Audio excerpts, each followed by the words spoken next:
Doctor Who The Mind Robber, the 16th story of the second Doctor, is written by Derek Sherwin for 1 and Peter Ling for 2 to 5, and starring Patrick Troughton, Fraser Hines, Hamish Wilson and Wendy Padbury. So the title was going to be Manpower, The Fact of Fiction, and then The Mind Robber. Originally this was going to be the 4-parter, The Dominators was going to be 6-parter, but they changed the first to 6-story using limited budget. As of time recording, The Mind Robber, especially Part 5, is the shortest Doctor Who episode. Part 1 and 2 is 21 minutes long, Part 3 and 4 is 90 minutes, and 5 is 18 minutes. So the story got filmed in Harrison's Rocks in Sussex and Kenley Aerodrome in Croydon on June 1968, and some scenes were filmed in Ealing Studios. The last 3 parts for this story got filmed on July. So the story begins with, at the end of The Dominators, when the lava is on the land, where the TARDIS team are as they go back inside the TARDIS. May affect the island? Maybe so, but we happen to be on the island. Oh my word! Jamie and Zoe sees the illusions on the scanner. As they went outside, they're in the blank, all white, which is pretty effective. Zoe sees the illusion of the city in 21st century, and Jamie sees the illusion of Scotland in 18th century. While the Doctor is passing out with noise, Jamie and Zoe finds 2 robots, and it's so creepy the way Jamie and Zoe were like this. So the Doctor got them back inside the TARDIS and dematerialised from the white void. As there's a noise in the TARDIS, the Doctor, Jamie and Zoe were doing their maths, but it was too strong and the TARDIS exploded.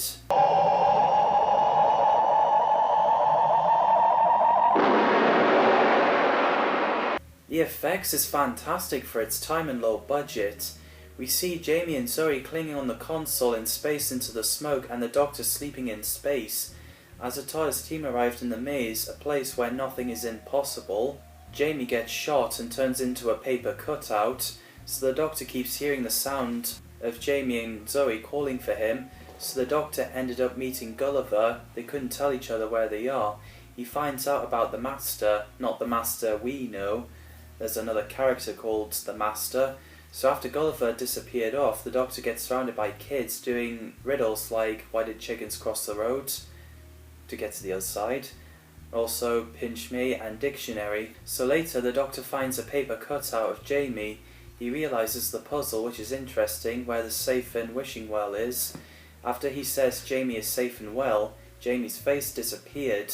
As he stuck pieces of his face onto him and realises he got it wrong, and Jamie has got a different face played by Hamish Wilson. So after denying the door is there by saying what is a door isn't a door, they found Zoe stuck in the case, so Jamie helped her up and confused why he's got a different face. As the TARDIS team moved along, Jamie climbed on one of those trees and sees a letter S, and he sees a way out, so the TARDIS team ran into Gulliver and explained about the Master again, and there was toy soldiers coming, which I think they're pretty cool and scary. As the Doctor and his companions hide, Gulliver said there's no army there, so the Doctor, Jamie and Zoe gets chased by those toy soldiers until they reached into the dark area and sees the illusion of Unicorn running towards them.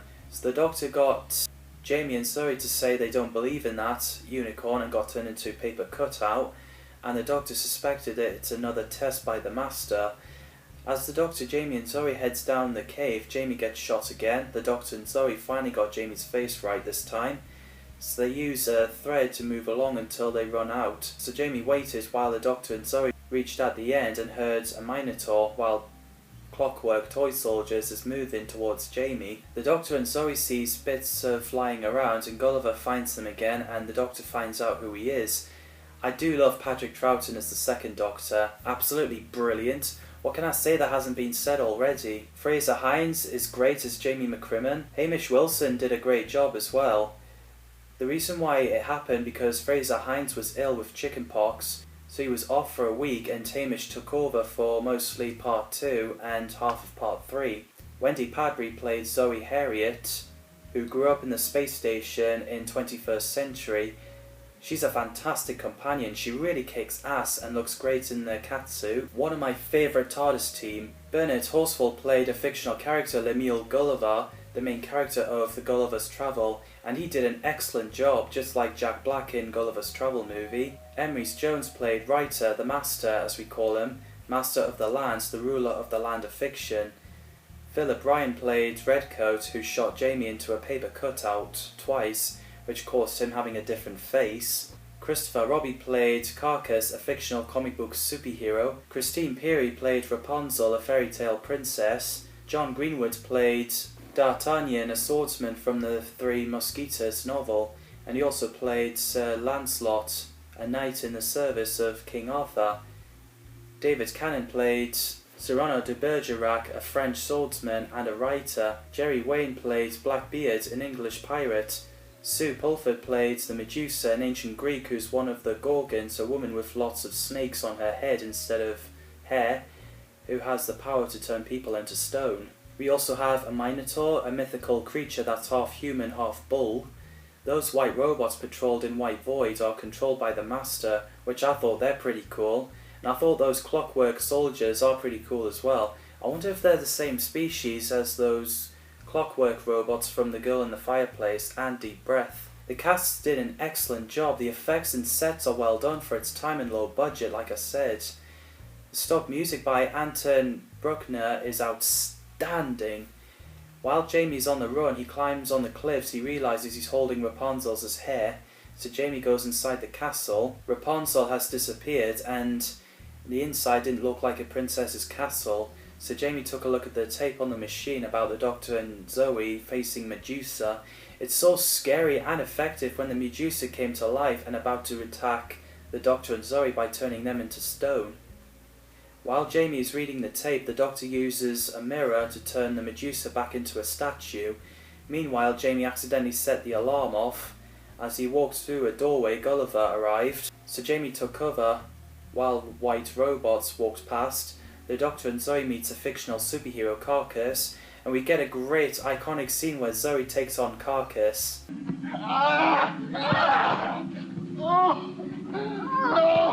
Mercy! Better submit, you know! Go on, Zoe! So she won and got him to obey her. So he leads the Doctor and Zoe to the door, and the Doctor rang the doorbell. Eventually arrived in the building where Jamie and Gulliver is. So after Gulliver is gone, the Doctor sees a tape where he figures out that if it's written after the events, it's history, but if it's the other way round, it's fiction. They'll be turning into fictions. Zoe accidentally set the alarm and the white robots came, and the Doctor asked them to take them to the Master.